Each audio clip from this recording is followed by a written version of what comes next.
Welcome to the Singer's Tension podcast. I'm Jordan, and my guest today is Juliette Louie, and she is the Miss Hong Kong 2017 actress, model, and coach. So welcome. Thank you so much for having me, Jordan. You're welcome. I'm so excited to learn more about your industry because it's very different than the one that singers usually inhabit, but there is a lot of crossover, obviously. So much. We're going to talk about confidence, getting an agent, which is something singers also usually have to do, and being in front of a camera for those photo shoots, the video shoots, and just having versatility as an artist, right? Yeah, because you're always trying to kind of like, I guess, promote and sell yourself, right? So it is the same type of industry in that sense, you know, instead of promoting or, you know, wearing clothing or service or anything like that, you're promoting yourself. So it really crosses over, and it's more or less the same.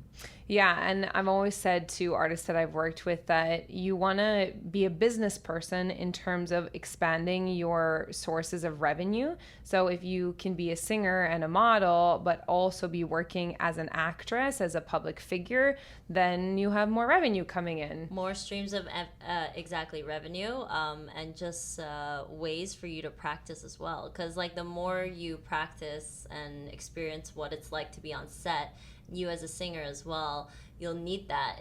Who knows, one day you're gonna, you know, pop, you're gonna break records and you're gonna be huge. You gotta know kind of what you're doing, even if you don't, you know, like they kind of say, like, you know, fake it till you make it. Some part of that is true, but then, you know, as someone who really, okay, I know I'm destined for greatness, you have to act like you know what you're doing, and if anything, practice is just like the most touches you can get, you know, even for volleyball. You know, the more practices and training that you do, the better you are.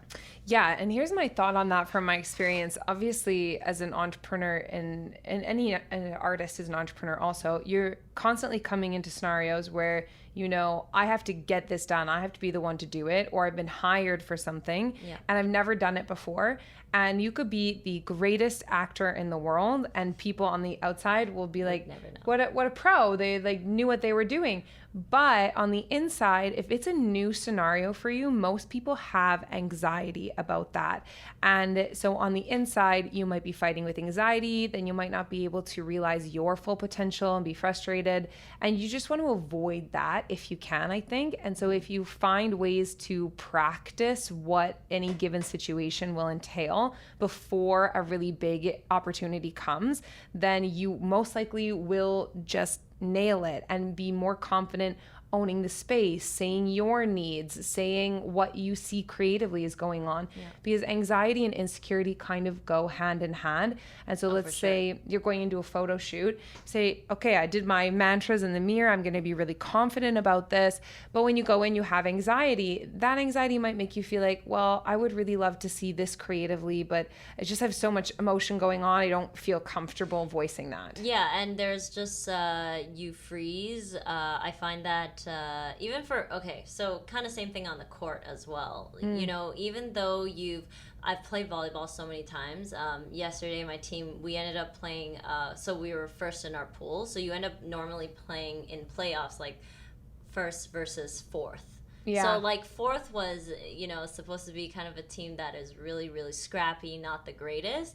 If you end up playing at their level, you all of a sudden, as a better team, like you become nervous.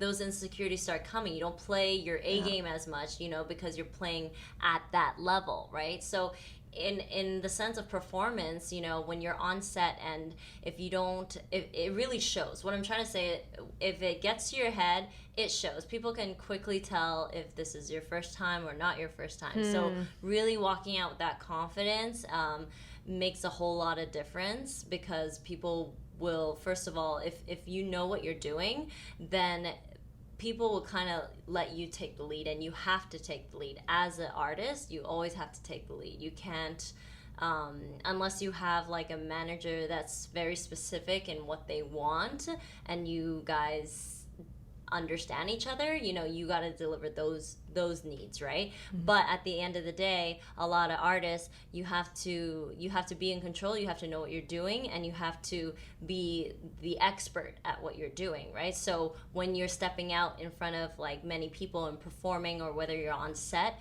you just have to look like you just have to own it. And if you can't, then it's really, really hard for people to want to work with you or see that potential. Okay, she's got everything in control, she knows her shit. I don't know what the swearing yeah you can do it. You Yeah, I'm thinking, what is the consequence of you not being super confident in a given situation in terms of how it makes other people feel? Because most people, I think, in the arts especially, are very attuned to energies. And I'm thinking, if I'm the photographer or if I'm the director on a commercial shoot, and my talent comes in and I can tell they don't know what they want, they don't have ideas about what they want to be in that moment, then I'm going to feel uneasy, and it's going to suck some of the creativity from me. So it's, you're feeding other people's confidence and energy with your own energy. And if everyone can come into the situation on that same level of preparedness, excitement, comfortability, then that's really when magic happens. Yeah, I think preparation is key, because you would never go on set or do a show without in-depth preparation, right? Because of the fact that, you're about to be in front of a lot of people, or you're about to get the camera rolling, and this is something that you and the director would be discussing way before. Now, obviously you talk about the moves, but you really have to go into detail, because what I find that is, like, not everyone thinks, obviously not everybody thinks the same way. So to comb through every single one of that detail, that kind of gives you way more you know what to expect. And then you don't have to be scared about something, because when you know what you're expecting, you're more confident in doing it, right? Because in your head, you would have played it out 1,000 times, right? How is this day gonna go, right? Like, I'm gonna go play volleyball today, I'm gonna play really well, and then you go ahead and you perform because you're excited to do that. So it's like the same thing. I sound like an athlete now because I'm always referencing to volleyball, but it's the same concept essentially, right? In anything that you do, it's like, oh, today I'm gonna have a good day, so I'm gonna get my coffee, you have to visualize it as well, and then talk to the person who's helping you create either the show or the commercial, the shoot, whatever it is, that creative idea in full detail, like literally sift through every single moment of it, that you guys have a same understanding, because then again, you know what to expect when you're on set, and then you're confident because you've visualized it, you've pictured it, and it'll just be so much more easier. Obviously, you'd get a schedule on your shots, you got to get a mood board, you got to get someone or yourself who's going to really lay it out and have it written down on a table or something. As much as people go, let's just shoot and do things on the fly, which sometimes it works if you're just like a creative person on the spot. But again, your director has to have the same vibe, right? Your camera crew, everyone there either has to be really full of ideas and like we're down to do whatever, or you've planned it because it's specific to that topic or that type of show. Some people do like Halloween shows or Christmas shows, so you want to cater to certain audiences or things like that, the theme.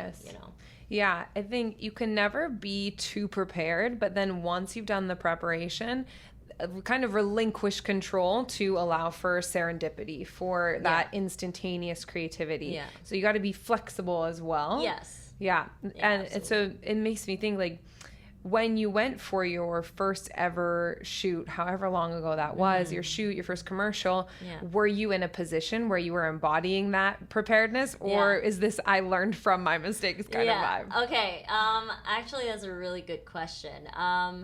Okay. I guess I'll just here's the thing. So right after university, I wanted to shoot because I had wanted to film, build some sort of portfolio, which is every new talent's job to do. Like you're either building like headshots or like some sort of portfolio so you can show people what you're capable of doing, or you can show people what different scenarios you're in so that they can picture you in that scenario. Have like a formal photo for like the bank commercials, or like the sporty ones for like Sports Check and things like that, right? So when I graduated, I had asked a photographer friend of mine to do like, I don't know, 5 outfits in 4 different type of settings. So in my mind, I was just like, okay, I have an idea of what I want, right? Now, you have to work with the photographer to say, hey, how's this outfit or for this setting and all that kind of stuff. And like you talk to your friends or whoever your manager is, or even if you know what you want, then you listen to yourself, which is fine, right? And so when I was on set, of course I was like, oh my gosh, cool, this is like the first time as an adult. I've done it as a kid, being on a photo shoot, like where you have a makeup artist, you sit there, you get your hair and makeup done, and then you shoot. You have the studio space, and so the photographer's there. Now what really helps a lot of times is, of course, if the photographer and director really knows what they're doing and they're helping guide you, right? Mm-hmm. And that normally is like the best case scenario for new talents, especially, right? Or new singers, anyone who's trying to be on a camera for the first time. Now, like, to have that confidence, where you were asking, where does that come from? I think that comes from the excitement of finally doing it, right? Versus the nervousness of, I don't know if I'm gonna look great. You have to come in with the mentality that this is what you've always wanted, so you should be happy about the fact, not nervous. You can be nervous. Of course I was nervous because I'm looking at some of the photos, we're looking at the camera for feedback and everything, and I'm like, am I loving some of these shots? No. But nervous in the sense where, okay, this is your first time. Yes, you can forgive that fact, but like there's always a first for everything, right?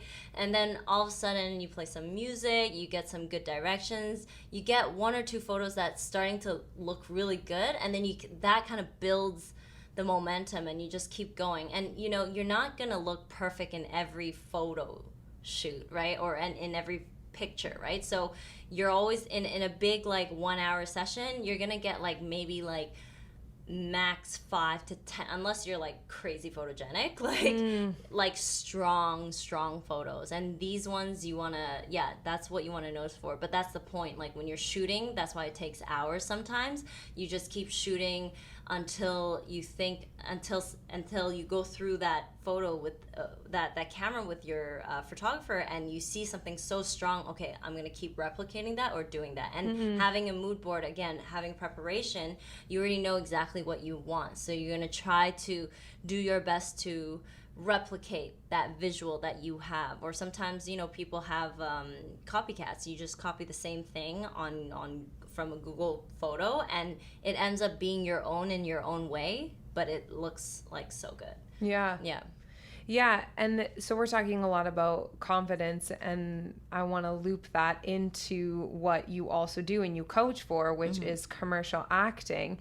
So tell me a little bit about what makes commercial acting different from other types of acting, and how do you get yourself into it? How do you build something that you can say, okay, this is what I'm going to present to get into this industry? So in commercial acting, I would say there's kind of like the 2 types. There's always and you're thinking in terms of clients, right? Because at the end of the day, you're doing auditions, or, when you're on set, the clients are on set. So you have one client that really wants like natural, candid, real people type commercials, which is like, for example, I don't know, like when you're going to do something like a gym, right? They want like real athletes, real people that that a camera crew would just like capture naturally in their natural habitat, right? And then there's commercial, the side of where it's more salesy. So like you have like your Tim Hortons, like, I don't know, a coffee drinking moment where, you drink it and you have that commercial smile, that satisfaction, that the selling point of the product, right? So there's I find that there's two types, right? And normally you can kind of gauge with the breakdown that your casting or your agents give you, is that, okay, is this a client that wants something more real, or you want a client, or is this a scene that's more make believe, like, you know, like one of those lotto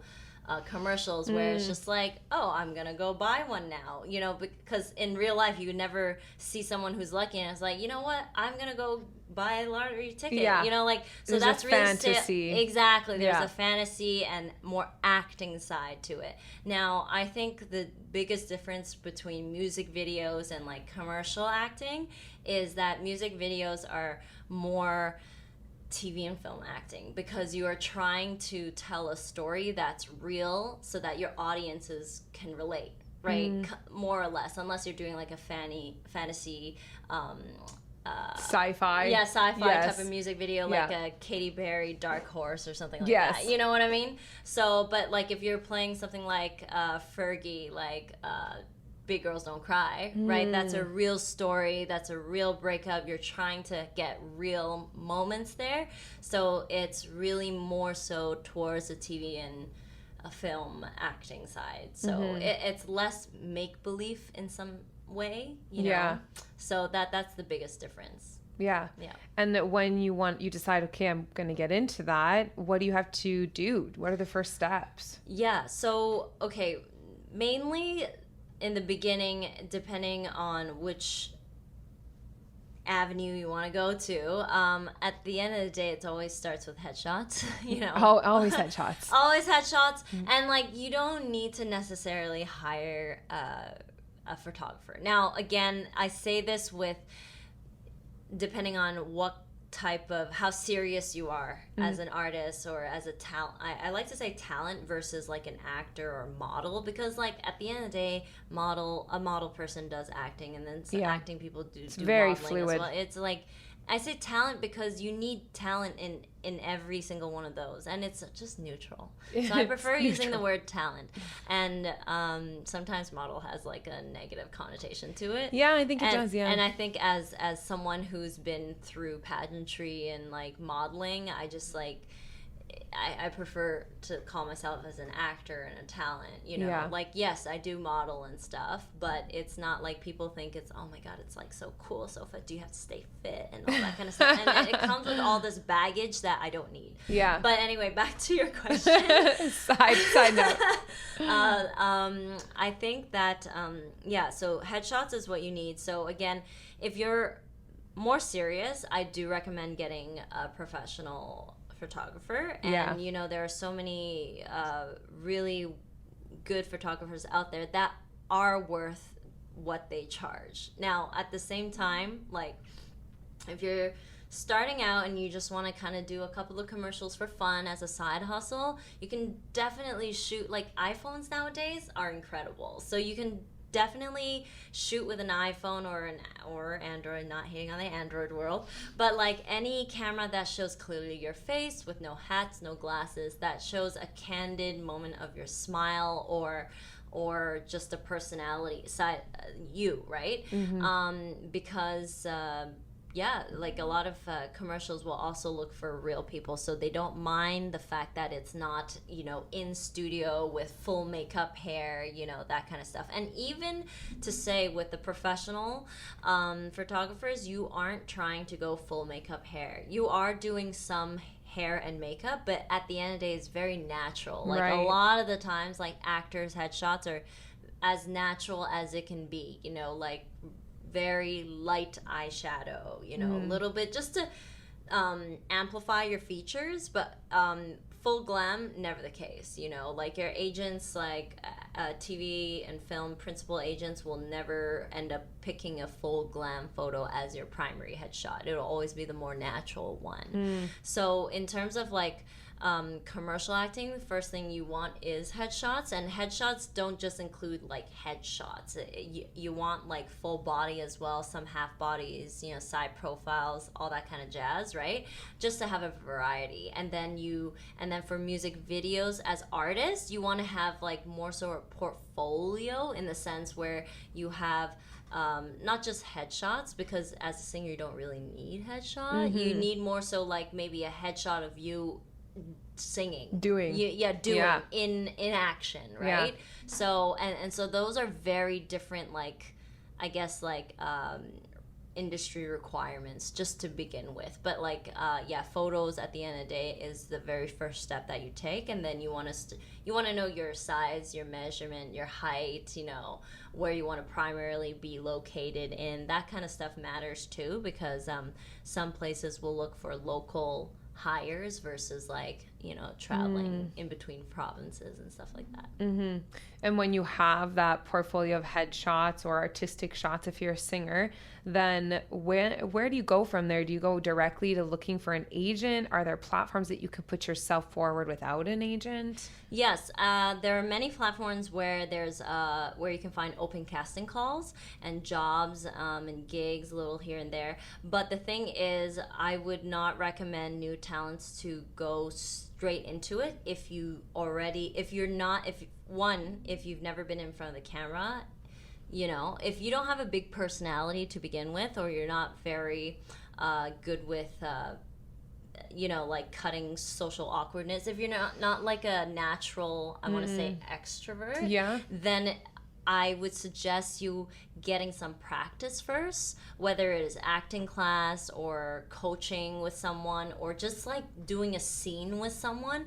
If you don't have that practice or that experience, you might be throwing yourself under the bus, because if you do end up getting an audition and you do something terribly wrong, or you just don't know what you're doing, casting will look at you and they'll notice, and they notice these things. They might not necessarily blacklist you, because new actors eventually become older, seasoned. Yeah, exactly. More seasoned actors. We all age. Exactly. We all age. So everybody ages. So they won't necessarily not forgive you for having a bad audition. But again, if you do something that is really not great, they might be like, I don't know. So the next time seeing your name, they might be like, I don't know if I even want to waste the time. Not saying that I'm hoping, I'm not necessarily on the casting side, but like I hope that they do watch every person's tape. But I am sure that if you have 300 submissions and you have like the first 100 are coming from agents, people who are represented, and people who are represented tend to be more vetted, you know, in a way where, you know, agents want to make sure that they know what they're doing, then I'm going to look at that first, you know, versus typically in this industry it's called non-union talents that are just kind of open casting call, let me just apply because I think I can apply, you know. So if you don't have a sense of what you're doing in a self-tape or an audition, then I would suggest you understanding the industry a lot more before you go ahead and submit, even to an agent or a casting director. Absolutely. I agree. And I think that's what a coach can give you that's really helpful, in that you say you've never had that experience of going into an audition or onto a shoot, and you maybe don't even know if you have that social skill of creating small talk. And, you know, people forget that you are a business person, and when you go to school for business, it's built into your itinerary at university that you're going to constant networking events. So you're practicing just talking to people, meeting people. But in the artistic world, especially for classical musicians, but even if you're just a musician working out of your bedroom trying to like make beats and record yourself singing, you are not networking unless you put yourself out there to network.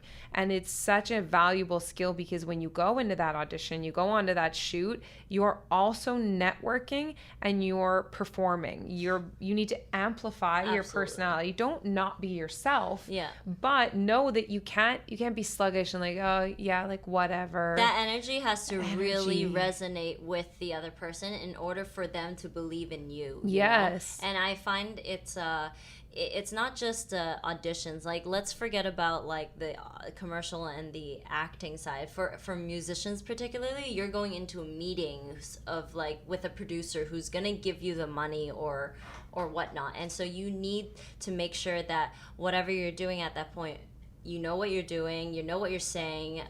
You have to own it. You have to have that social skill to kind of sell yourself. But at the end of the day, you have to have that practice by like meeting just like, it doesn't have to be like high level people to begin with, right? No. You just have to have that practice, and then bringing back the audition part of it. When you're auditioning, you're not just talking to the directors and stuff. They're gonna give you something to do, like a scene.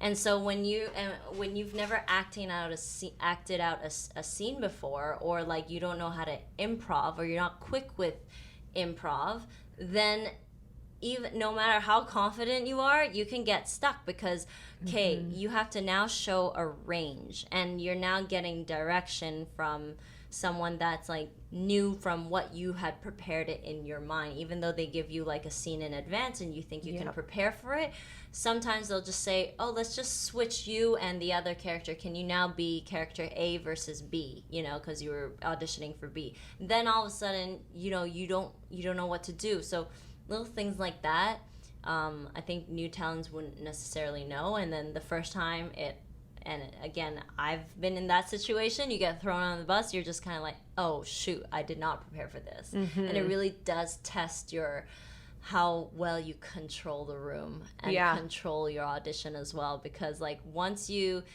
get in the room and you show that this is your first time, it's a little bit game over, because some clients will want to work with people who are more seasoned.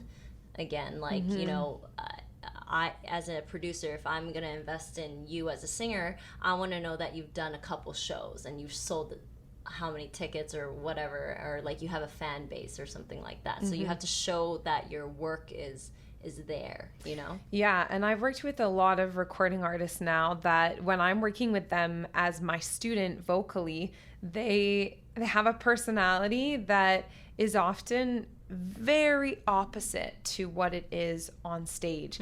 And that was shocking for me the first time I was working with an artist, and in the lesson she's very demure and like a little silly, but just like I would say more on the introverted side. Yeah. And then she went and did Osheaga, and she was like this sex bomb wild creature, and I thought, that's not the same person. Yeah. I don't know that person. And so then I wonder, as an artist, how many people are not finding that way of going into a networking event for artists, a meeting with a music producer, anything where there's a potential of representing yourself as an artist. Are you going into it where you are just being your personality that you are day to day? Or are you being the artist you are on stage? And sometimes that artist can be very over the top. Maybe you don't want to be loud and sex pot rambunctious in the room, but you have to be able to find a hybrid, because if it's their first time meeting you and you say, oh, yeah, I'm a recording artist, I've done this, this, and this, they say, that's hard for them to see. Like, I would never have seen the student I was working with as that until I saw her on stage. And so I think you have to learn how to be both things in an appropriate way in any given situation. So perception is everything. It's everything. And so you have to be hyper aware of how you're being perceived. Yeah, and you have to also know when that personality comes out and when it should kind of like, depending on what scenario. I'm not saying that you should be someone else in certain scenarios, but like depending on who you're talking to, where you are, like there's sometimes that it calls for you to be more reserved because you don't want people to necessarily just look at you in that way. You know what I mean? Like I'm I Miss Hong Kong 2017, but I don't introduce myself ever like that because again, it comes with like a bad rep that we don't have brains, we're just beauty, blah, blah, blah, and it's just like, I think that is where you kind of, what I tend to do when I meet someone new is I always just introduce myself, what I do, like I'm a coach, I'm an actor, and then along the way, when they discover who I am, they'll be like, this makes sense. And I've already, by that time, built up so much, like, I know what I'm doing, like that kind of persona that I'm great at what I do in my industry, and that's it. And so for them, they're just gonna think you're even more amazing now that they know this new fact about you. Yeah. And that's how you kind of get them, because at that point they're already interested in you for you being an expert at what you do, and then now you have on top of that a rep for it. They're like, oh, that makes so much sense, and like, you know, now I want to even know more about you. What else is there? What, like, you know, what have you done to get to where you are today? You know, Yeah. people are then become interested in your stories. Exactly. So that for your case, you're Miss Hong Kong, but it becomes just a part of you. It's not what's defining you. And so you have to remember, when you're going into any situation where you're meeting new people, they're going to have an impression of you based on a surface level, because it's the first time meeting you. Yeah. So you get to decide what things will define me, what behavior do I want to define me at this meeting with this group of people. Yeah, that's really good. Really important. Yeah. And then going back to commercial acting or anything for an artist, how do you know you've done all this work to build your confidence? You know what you want to embody, what you want to represent. When is it time to get an agent? Yeah, I think it's after you've gotten enough touches that you think you already know what you're doing. You have to get to the point where I think I'm confident in doing this myself. Like, if I had to produce something by myself, I would need to know how to create a mood board, what kind of makeup I would do. I'd need to do the makeup myself. Like, just being able to do everything yourself, because at the end of the day, life is not that glamorous. You might have to end up you have to pay for a production team to maybe make your music video and all that kind of stuff. And because of that, you're on a budget, right? So unless you know exactly what you want and you're confident to execute it by yourself, I think that's when you're ready, right? So if you're confident, for example, of getting an audition, knowing that you're gonna book it because you're at the level where you've practiced enough that I know what to do now in this scene, or I know what they want because I'm reading a breakdown of a scene and I get, oh, this moment right here, that's the punchline. That's where I need to really show, like, in the eyes, like that moment of, I'm going to take coffee again, that relief, you know, or that, like, oh man, coffee is like going to save my life type thing, you know? So that moment, if you've mastered that and you've done a lot of practice auditions where, you know how to break down a scene and fully understand, okay, where's the comedic part to it or where's the serious part to it, that is when I think you would be ready. And also when you're ready is when you've had some sort of work to show as well, because a lot of agents, if you don't already have a demo reel, for example, they're gonna end up asking you to audition for them. Now, unless you are like so confident in like doing a live audition, the easiest way is already having work, and having work that you've already done, pre-recorded, recorded 1,000 times. You have the chance to make mistakes and record 1,000 times, versus, okay, you want to be on my roster, come in, do 2 auditions for me, do one scene where you're like crying and sentimental and all that kind of stuff, and then another scene where you're if you're a girl and you want to be sexy, let's see that confident side of you as well. Be this 2 completely different people. Now, unless you think you can execute that like on the spot at your agent with like literally his desk right here, and you do the audition right here in front of me right now and the monologue, then yeah. That's such a hard spot. My suggestion is for you to have a demo reel, because that's the easiest way to go about it, right? Yeah. Or just like self-tapes or auditions or video of you doing it. So as a singer or musician, you know, you being on stage, get really good footage of you like killing the crowd, like not killing the crowd, but you know, like I don't know what you guys say, like you know, like owning it and you know, like seeing the crowd jump up and down as you jump and down, like seeing your control, right? So have footage of that, you know. And if it's not a crowd, then wherever it is, just like if it's an intimate video of you just like performing in front of your friends, I want to see your friend's emotions. I want to see that connection. Like, it could be a crappy home video, but you can just see you in your element, and you as an artist being in your element. As people who have money and who know the, like, no, not I have money, but as a person who knows the industry, they would be able to tell if you got like the factor. Yeah, exactly. Factor. Yeah.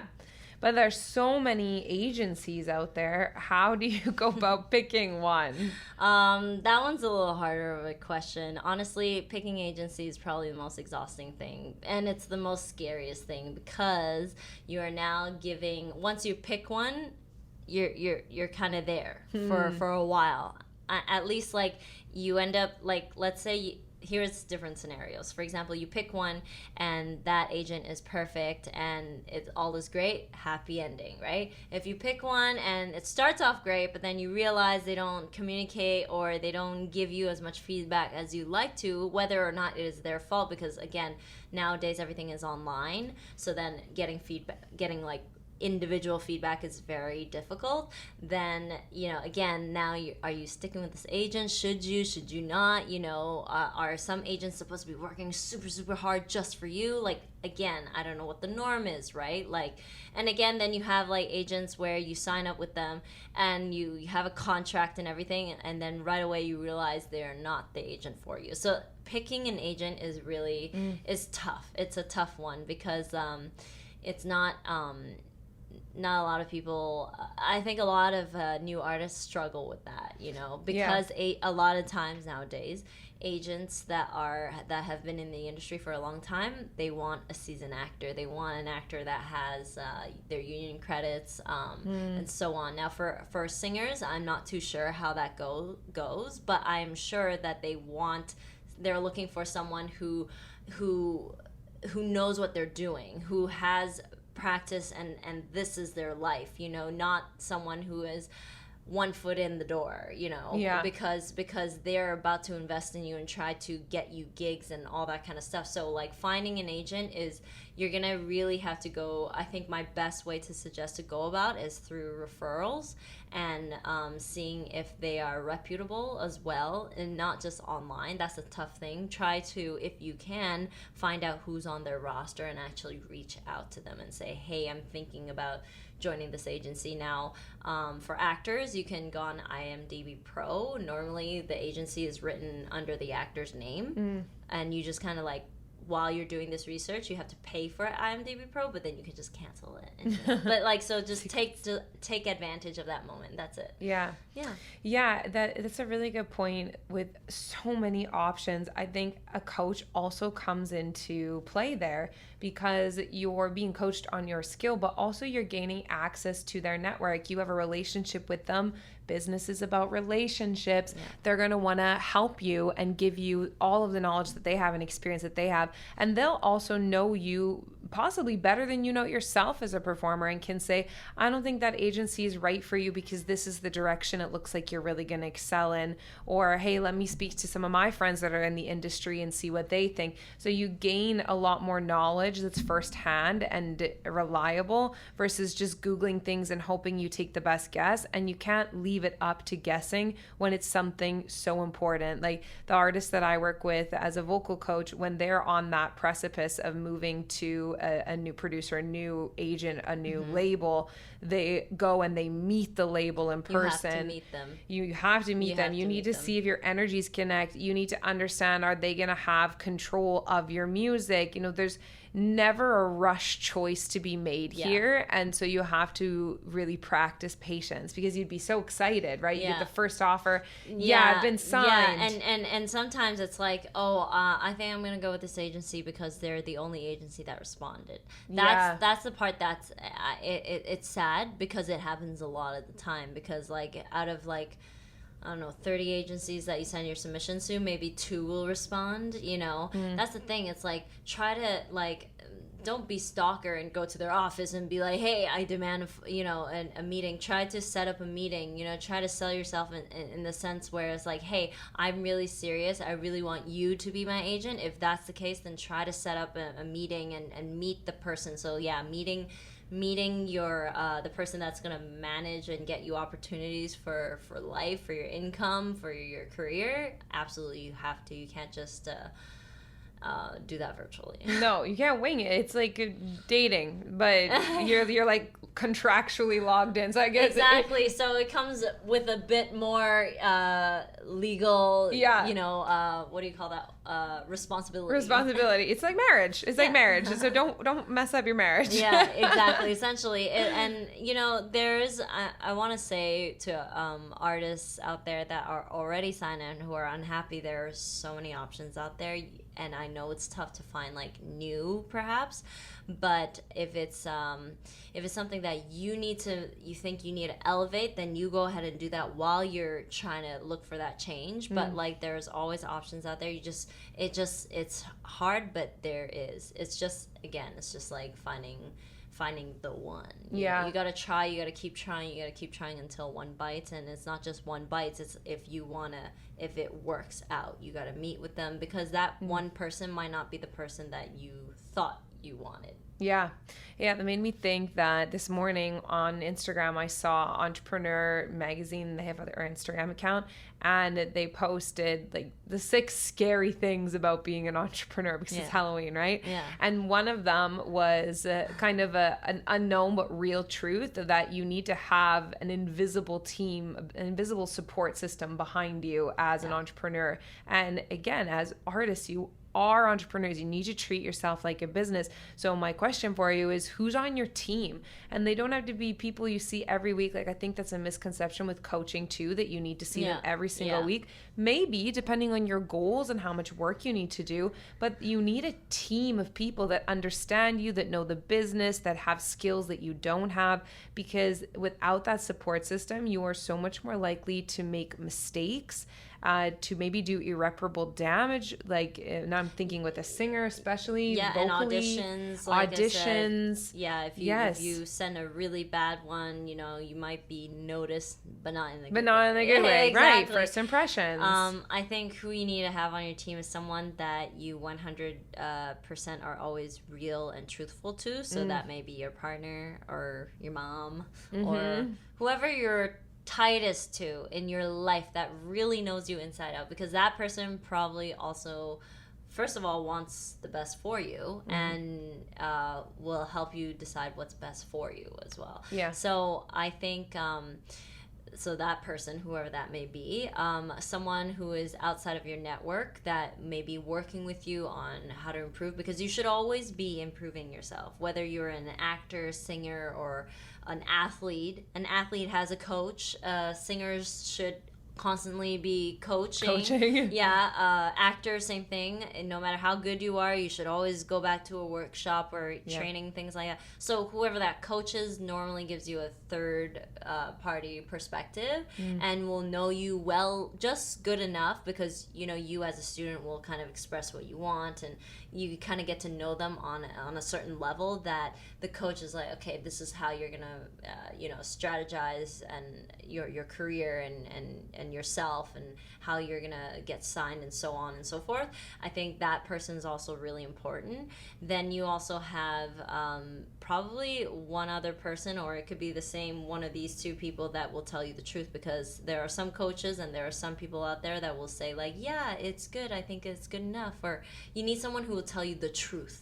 Like whether you suck or not suck, you need to know. Right? You need to know. Yeah, you need to know. And that person is always good for you, because you don't want to end up, if your network is going to end up, or your support is going to be people that just say nice things, that's not going to work out either. So and that's where third party coaches, for example, will really help you.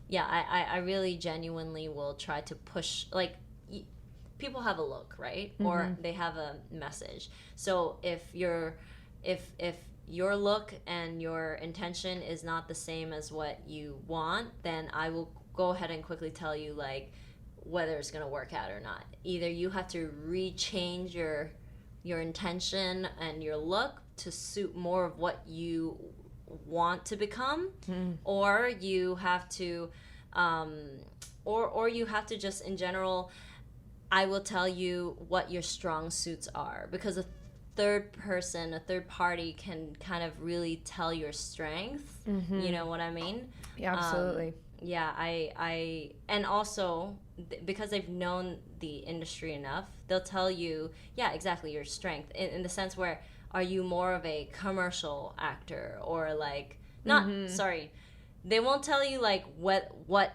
industry you should get into, but they will tell you what look you will succeed in more. That's what I want to say. Not like, oh, you should be this actor or that a comedian actor. Yeah, definitely more so in the sense where, okay, you have a look that's great for fashion, so you should tackle fashion because you're gonna make more money doing that than voice acting, because maybe voice acting is not your greatest suit, right? Because you have maybe an accent or something like that, etc. So yeah, someone to be honest with you. And that's also the same when you're looking at building out your persona as a musician, because you're going to have video shoots, you're going to have photo shoots. And if I just look at random celebrity, Taylor Swift, what is Taylor Swift's brand? It's like bubbles and country girl meets pop star and love interest. You know what you're gonna get from a Taylor Swift song and a Taylor Swift music video and a Taylor Swift photo shoot, unless she's doing a parody like the song where it was like a battle. I think she was having a riff with Katy Perry at the time, right? But primarily she's going to be very consistent to her brand.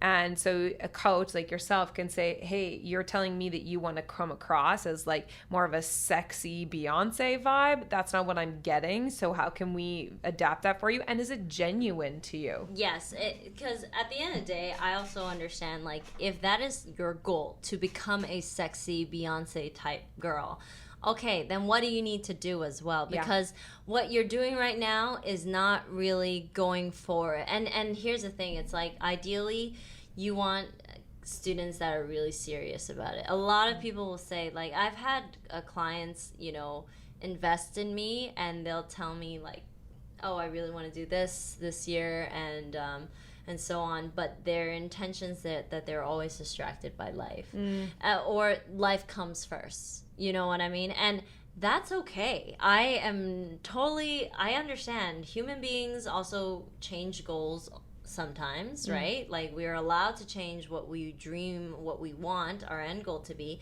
But at the same time, don't be like, you need to be realistic with yourself, like what you want and what you can accomplish. And I think you can accomplish a lot if you really intend to, but you have to really not just want it, but like do the action to get it, right? Yeah. Action needs to happen. You have to do the part. Yeah. If that makes sense. Yeah. That's so much good information. I feel like we just threw a lot at people, but that's why Juliette is available as a coach. She could be your coach. You can get in touch with her through the Express Voice Studio. Is there anywhere else they can find you? Instagram? Yeah, I mean, Instagram, I have a website, JulietteLouie.com, but, honestly, just reach out and for whatever it is, right? Because a lot of people, they see me as a coach for pageantry and modeling and whatnot, but you really end up getting a lot of like other practical life lessons out of this, because a lot of what we do in our industry is more closer than to real life, like daily practices, than people think, because we deal a lot with mindset and confidence, you know, like that is a huge thing, and appearance. And don't lie to me when you don't tell me you don't care about your appearance. Like, everybody cares about how they are perceived by people. Of course, to a certain degree, I don't care what people think about me, but at the same time, I want to carry myself as this classy, hardworking gal who is not just, posing for photos. I want people to have the impression of me that I work hard. So you paint that picture and you know what you want. And at the end of the day, if they think something else, that I don't care. But you as a person, as a human being, not just whether or not you want to get into music or acting or modeling or whatever it is, like, you still want people to have a certain impression of you. Yes. And that impression is super important when you walk in the room, because that is how you either turn heads or you're just an average Joe. So like, do you want to be, some people are okay with being an average Joe. I'm not saying that that's bad, but at the same time, if you are gunning to be a leader, someone who's in the spotlight, you have to know what to do. Yeah. Right. Yeah. Such great information. Thank you for being on the podcast. No problem. My pleasure. And reach out if you want to work with Juliette. Thank you.